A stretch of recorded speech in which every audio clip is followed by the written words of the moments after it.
Hey there mga my loves, Virgo! Thank you so much for always staying here with me in this channel. So bago natin simulan na reading ninyo mga babes, reminders na hindi ito for everybody. So just pick up the messages you think are for you. At kung feel mo na reading na tayo para sa'yo, then this reading might really for you. Siyempre, lahat tayong gender dito, bahay, lalaki, LGBT, cross-culture, you're all welcome here mga babes. Thank you so much po sa patuloy at wala ninyong sawang pag-support. So, tinan na natin. Spirits and Angel Guides, Archangel Michael, thank you so much.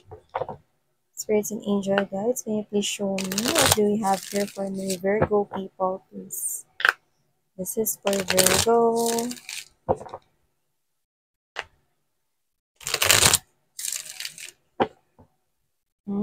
Parang may takot na takot dito mga babes. Takot na mag-end tong situation na to. Might be involving you.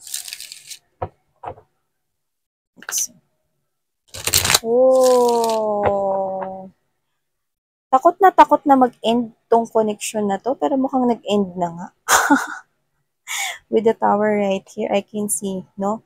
Na pwedeng nag-end na or nag-e-end pa nga lang sa iba since this is timeless. Okay, let's see what's happening. Ayaw niya mag-end ito. Natatakot siya.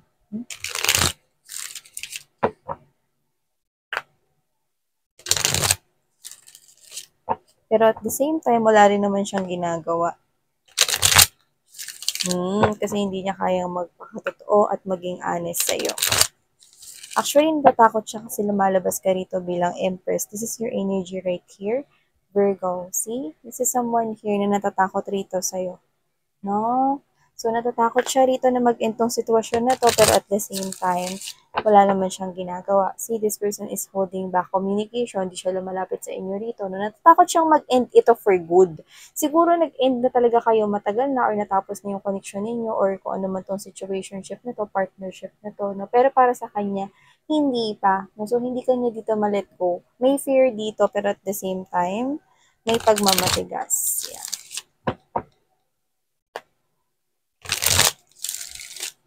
Okay, let's see. Virgo. See, someone here is feeling the sadness, deep sorrow, remorse, regret in this type of situation. Yan, no? Hindi siya rito makaungos, no? From the past, no? Hindi siya makamove forward sa buhay niya, no? Kasi waiting siya for this reconciliation. Yan, no? Pero ayaw niya namang galing sa kanya. Gusto niya mauna ka. Okay? And there's this King of Wands energy, no? Kulang siya rito ng confidence, mga babes, no?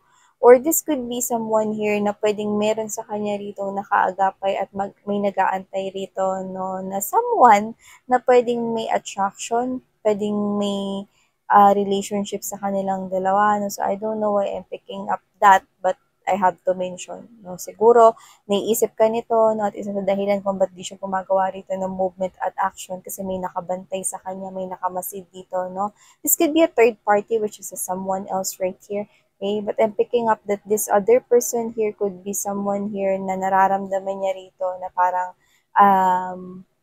malayo, no, yung tanaw ng person na yun, or malayo yung iniisip, no, ramdam niya, no, kasi this is the type of person here na mabilis tong pumick up, no, tong third party na to, no, mabilis siya rito maka-gets, no, ng mga bagay-bagay, no, tsaka I think, no, wala talaga sa wisyo tong person na to, no, I think this is your past person right here, the one you had history with, okay, kasi mararamdaman mo naman yun pagka hindi interesado kang kausap ng isang tao, di ba?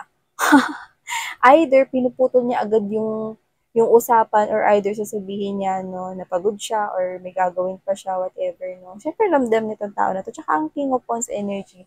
This is someone here na pwedeng katrabaho niya pero maganda yung trabaho.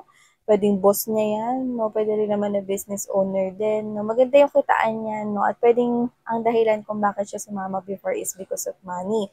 But then again, I'm gonna tell you, no, that even though money yung naging dahilan at may money pa rin ngayon na present dito sa third party, yan, no? Hindi na yun yung nakikita ng person mo. Siguro dahil nagsawa na rin siya dahil nakukuha niya ng mabilis yung mga gusto niya, especially the material things, no? Nakakita ko ng pagkain, siguro meron din siya ritong pagka-fund sa mga food. So whatever the case may be, I'm seeing that this person here could be materialistic, whether pagkain yun or whether that's material things.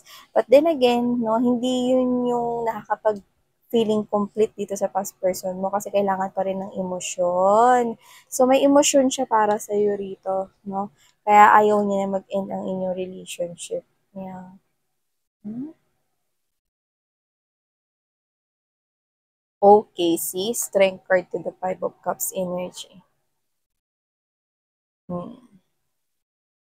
Actually, kung may third party man talaga dito, napaghahandaan na to Virgo, no, ng other person, alam niya na anytime pwede mag-turn around itong past person mo at bumalik sa'yo, magmakaawa sa'yo, or magsumamo sa'yo, no.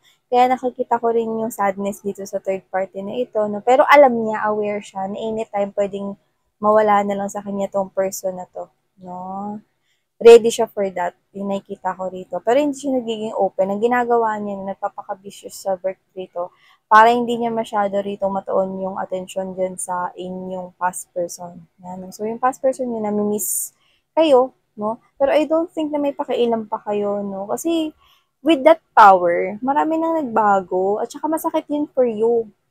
It's like, kasi nakita ko rin dun yung Wheel of Fortune, it's like nagkapalit kayo rito ng sitwasyon. No? Kung sino yung nakakaramdam ng pain noon, siya ng okay ngayon. So, I think ikaw yon. Kasi siya yung nakakaramdam ngayon ng pain eh.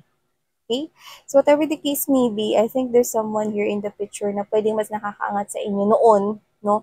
And regardless of what is that, even though the material things, no, are being provided by that third party, no? Ngayon, emosyon naman ang kailangan niya. No, hindi naman siya emotionally fulfilled. Okay? Kasi pwedeng mga babes, no, dahil alam mo yung addictions, yung lust, yung desire. Pag nagsama-sama yan mga babes, no, bumubuo yan rito ng stupid actions. No, yun yung tinatawag na nakagawa ito ng stupid actions in the past. No? At yun nga ay ang pagtalikod at pag-iwan sa'yo upang ma-experience niya no, yung mga luxuries, yung mga pagbili ng mga gamit, jupatos, jumet, no, jugkain, yan, no? So, lahat. So, whatever the case may be, tapos na siya ron. Yan, no? So, ngayon, emotions yung hanap niya. So, hindi niya maramdaman yun with this third person kasi sa inyo niya yun hinahanap. Yeah. So, see, that is right here in upright. So, ibig sabihin, gusto niya ng new beginning sa inyong dalawa. Sabi ko sa inyo, kaya nga sinabi ko sa inyo kanina, mga mahal, no, na matagal na itong natapos. See, the world card is next, no. Takip na lang natin na parang hindi na natin kailangan i-blurred kasi alam naman natin, no, na ang the world card ay, ano, nakajubad. So, whatever the case may be, ano, see, may nag-end na talaga sa inyo rito. Matagal na. No? So, naka-move forward na kayo, nakapag-create na rin kayo ng own world ninyo. Siya, nagsisimula pa lang siya rito makaramdam ng pain. See, this person loves you. The King of Cups is someone here who is emotionally sensitive about this situation. This King of Cups longs for you. Yan, no? Ikaw yung minamahal niya rito, pero tikom ang bibig niya. Lalo na kung may third party rito. See? Yeah, that's it. See? Okay, but you are the Empress right here, honey. It looks like alam mo yung nangyayari. Alam mo yung ramdam mo yung mga babes, no? Na ganyan yung nararamdaman niya for you. Pero, ikaw to na when we say the Empress do not chase. 'Di ba? The Empress do not chase. Okay? Kaya, ikaw to na wala kang gagawin about the situation kasi matagal mo nang tinanggap mga babes, no, na wala siya sa buhay ninyo at matagal ka na rin naka-move forward at matagal ka na rin nagising sa katotohanan na this person isn't good for you.